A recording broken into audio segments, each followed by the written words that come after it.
Assalamualaikum warahmatullahi wabarakatuh.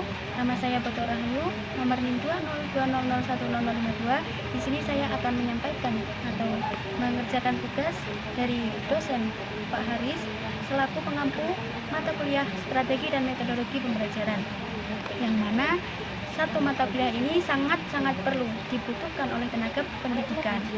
Nah, di sini saya akan menyampaikan materi yang pertama, yaitu tentang pengertian strategi, metodologi, dan kegunaan serta prinsip-prinsip dalam strategi dan metodologi pembelajaran.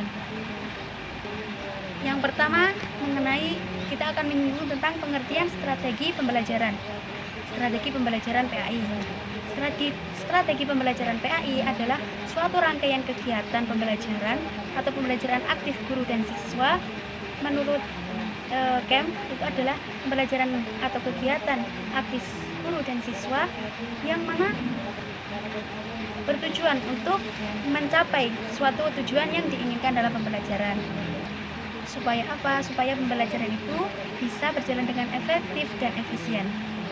Sedangkan pengertian strategi pendidikan atau strategi pembelajaran PAI dapat disimpulkan bahwa pengertian tersebut adalah menjelaskan tentang suatu komponen-komponen pembelajaran aktif antara siswa dan guru, yang menjelaskan tentang materi yang memuat pembelajaran pendidikan agama Islam, yang menjelaskan tentang prosedur-prosedur yang akan digunakan dalam pembelajaran supaya bisa mencapai tujuan yang diinginkan dalam suatu pembelajaran. Supaya apa? Supaya bisa efektif dan efisien. Selanjutnya tentang metodologi pembelajaran. Metodologi pembelajaran adalah suatu cara atau langkah atau metode yang digunakan dalam suatu pembelajaran dalam kelas.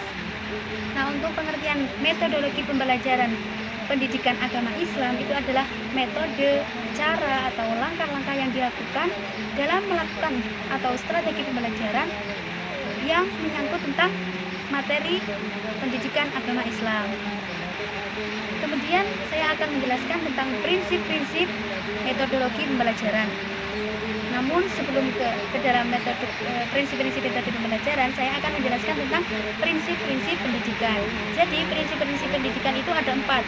Yang pertama adalah prinsip individualis, yang mana prinsip individualis ini adalah perubahan tingkah laku individual, walaupun dalam pelaksanaannya itu dilaksanakan secara sekelompok atau bersama-sama, melibatkan individu banyak. Dan yang kedua adalah prinsip aktivitas. Ya, yang dimaksud prinsip aktivitas adalah siswa itu dituntut untuk aktif dalam pembelajaran. Dan yang ketiga adalah prinsip integritas. Ya, apa yang dimaksud dengan prinsip integritas? Nah, prinsip integritas ini adalah dalam menyampaikan suatu materi itu tidak boleh hanya mencakup satu aspek saja, namun harus mencakup semua aspek, baik dari segi kognitif, afektif, dan juga psikomotorik. Dan yang terakhir adalah prinsip berorientasi pada tujuan. Jadi dalam prinsip pendidikan itu harus berorientasi pada pembelajaran, mau dibawa ke arah mana kita mempelajari suatu materi seperti itu. Jadi itu adalah 4 prinsip-prinsip dalam pendidikan. Selanjutnya saya akan menjelaskan tentang prinsip-prinsip strategi pembelajaran. Dalam prinsip-prinsip strategi pembelajaran itu ada 4. Yang pertama ada prinsip kesiapan, yang kedua prinsip motivasi, yang ketiga ada prinsip perhatian, yang ketiga ada prinsip persepsi, dan yang terakhir ada prinsip retensi. Prinsip kesiapan itu merupakan kesiapan mulai dari fisik, mental, dan lain sebagainya. Untuk prinsip motivasi itu adalah pendorong untuk apa? Yaitu untuk mencapai tujuan suatu pembelajaran. Dan yang ketiga ada prinsip perhatian. Nah, prinsip perhatian ini mencakup berbagai aspek dalam pembelajaran. Dan yang keempat itu ada prinsip resepsi. Prinsip resepsi adalah bagaimana orang dapat menerima informasi yang didapat dari lingkungannya. Dan yang terakhir adalah prinsip retensi. Prinsip retensi itu adalah prinsip bagaimana orang dapat mengingat kembali materi yang sudah diberikan pada masa lalu.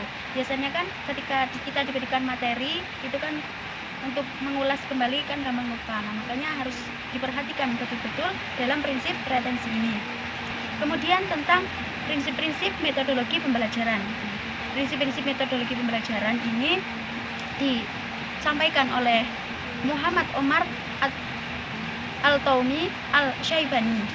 yang mana yang disampaikan ada beberapa prinsip-prinsip dalam metodologi pembelajaran. Yang pertama adalah sebagai motivasi atau menjaga motivasi, kebutuhan, minat, dan keinginan pelajar pada proses belajar. Yang kedua ada menjaga tujuan pembelajaran. Yang pembelajaran seperti apa ya? Yaitu adalah pembelajaran yang telah ditetapkan. Nah, yang selanjutnya adalah memelihara kematangan atau pengetahuan, menjaga perbedaan-perbedaan individu anak didik, mempersiapkan peluang partisipasi praktikular yang mana akan menjadi adat atau kebiasaan dalam sehari-hari. Kemudian yang keenam adalah memperhatikan kepahaman peserta didik dan mengetahui hubungan-hubungan integritas pengalaman anak yang mana bisa menumbuhkan kegembiraan pada anak atau peserta didik. Nah, selanjutnya adalah kegunaan kita sebagai calon-calon tenaga pendidik dalam mempelajari strategi dan metodologi pembelajaran. Nah, ada 4 kegunaan yang mana kita sangat perlu untuk mempelajari strategi dan metodologi pembelajaran, yang mana sangat memberikan efek yang sangat negatif, efek positif pada peserta didik. Yang pertama adalah menolong siswa dalam mengembangkan pengetahuan, pengalaman, keterampilan, terutama dalam berpikir ilmiah dan bersikap satu kesatuan. Membiasakan, yang kedua adalah membiasakan peserta didik untuk selalu berpikir positif, berpikir sehat, berpikir cerdas, sabar, telaten dalam proses belajar mengajar. Nah, yang ketiga adalah memudahkan untuk mencapai tujuan pembelajaran. Nah, dengan adanya strategi dan metodologi pembelajaran ini, kita dapat mengetahui sebenarnya kita mempelajari ini itu tujuannya untuk apa. Nah, itu langkah-langkah untuk mencapai tujuan itu dengan cara kita mempelajari strategi dan metodologi pembelajaran. Supaya apa? Supaya nanti hasilnya itu bisa efektif dan efisien. Yang terakhir adalah menciptakan suasana belajar yang kondusif, komunikatif, sehingga dapat meningkatkan motivasi anak. Nah, itu adalah kegunaan atau pentingnya kita dalam mempelajari strategi dan metodologi pembelajaran atau kegunaan. Nah, selanjutnya saya akan menjelaskan tentang macam-macam strategi pembelajaran. Nah, jadi dalam strategi pembelajaran itu ada banyak sekali macam-macam yang dapat kita pakai. Dan strategi dan juga metodologi itu tidak ada yang salah, semua itu tidak ada yang salah dan juga tidak ada yang benar. Maka kita harus menyesuaikan. Kalau mengajarnya seperti ini, kita harus menggunakan strategi apa, metode seperti apa. Nah, kita harus menyesuaikan dengan kondisi dan keadaan. Ada beberapa strategi, macam-macam strategi. Yang pertama ada strategi discovery learning, yang kedua ada strategi inquiry learning, strategi program based learning, strategi project based learning, dan juga scientific learning. Yang keempat ada macam-macam. Yang selanjutnya adalah ada macam-macam metodologi pembelajaran.